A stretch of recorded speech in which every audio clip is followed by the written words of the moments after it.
Soya gravy செய்ய போகிறேன். எப்படின்னு பாருங்கள்.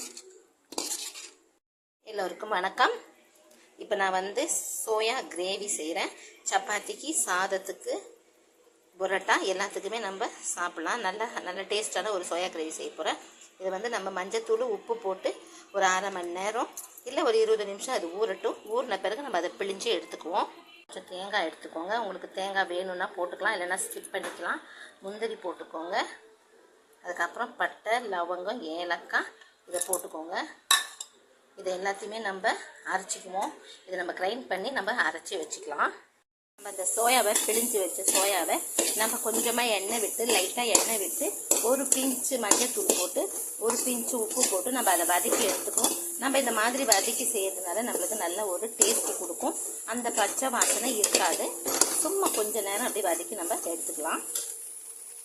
எண்ணெய் விட்டு பிரிஞ்சி இலை மட்டும் ஒன்று பிரிஞ்சி இலை மட்டும் போட்டுட்டு நம்ம வெங்காயம் போட்டுட்டு, வெங்காயம் நல்லா வதங்கட்டும்.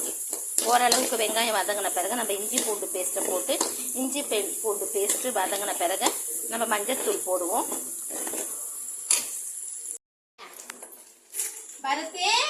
வெங்காயம், இஞ்சி பூண்டு பேஸ்ட்டெல்லாம் நல்லா வதங்கி வந்துச்சு. மஞ்சத்தூள்லாம் போட்டு இதுக்கப்புறம் நம்ம அரைச்சி வச்சுக்கிற அந்த மசாலாவை நம்ம இதில் சேர்த்துக்குவோம். அந்த மசாலாவை நல்லா சேர்த்து நம்ம நல்லா வதக்கி விடுவோம். ஏன்னா நம்ம பச்சையாக அரைச்சிருக்கோம். தக்காளி இதெல்லாமே பச்சையாக அரைச்சதுனால நம்ம இது கொஞ்சம் வதங்க விடலாம். இது கொஞ்சம் நல்லா வதங்கட்டும். கொஞ்சம் மூடி போட்டு நம்ம நல்லா இதை வதங்கிறதுக்கு எண்ணெய் பிரிஞ்சு வர கொஞ்சமாக நம்ம மூடி போட்டு வைப்போம். அது கொஞ்சம் நல்லா வதங்கட்டும். இப்போ நல்லா இந்த மசாலா வதங்கி மேலே எண்ணெய் பிரிஞ்சு வருது பாருங்கள். பச்சை வாசனை போனதுக்கப்புறம் நம்ம 1.5 இல்லை 2 டீஸ்பூன் வெறும் மிளகாய்த்தூள், 2 டீஸ்பூன் தனியாத்தூள், அரை டீஸ்பூன் கரம் மசாலா இதை நம்ம இதில் போட்டுருவோம். இதை நம்ம போட்டுட்டு இதையும் நம்ம நல்லா வதக்கி விட்டு, இதையும் நம்ம மசாலா எந்த அளவுக்கு நம்ம வதக்குறோமோ அந்த அளவுக்கு நம்மளுக்கு கிரேவி நல்லா வரும். இதையும் நம்ம வதக்கி நம்ம கொஞ்சம் தட்டு போட்டு மூடி விடுவோம்.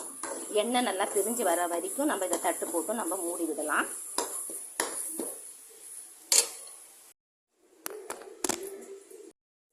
இப்போது நல்லா வதங்கிடுச்சு மசாலா.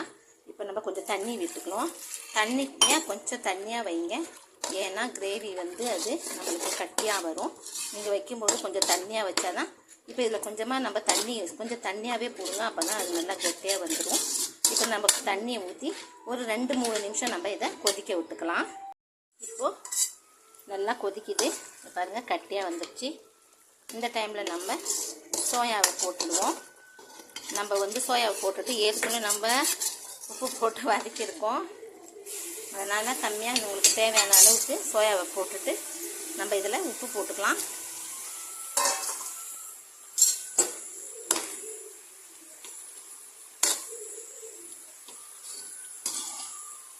இந்த மாதிரி நம்ம சோயாவை போட்டுட்டு இதில் நம்ம தேவையான அளவு உப்பு போட்டு ஒரு 5 நிமிஷம் நம்ம தட்டை போட்டு மூடி வேக வைப்போம்.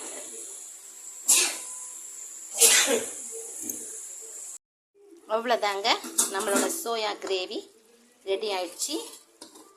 நம்ம இதில் எதுவுமே போட தேவையில்லை. நம்ம கொத்தமல்லி தழை போட்டு நம்ம இறக்கிடுவோம்.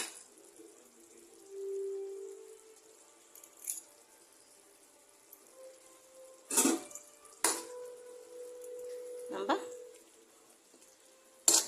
கொத்தமல்லி போட்டு நம்ம இறக்கிட்டோன்னாக்கா நம்ம சோயா கிரேவி ரெடி ஆகிடும். சப்பாத்தி, பரோட்டா, சாதம் எல்லாத்துக்குமே நம்ம சேர்ந்து சாப்பிடலாம். ரொம்பவும் டேஸ்டான சோயா கிரேவி ரெடி. நீங்களும் ட்ரை பண்ணி பாருங்கள்.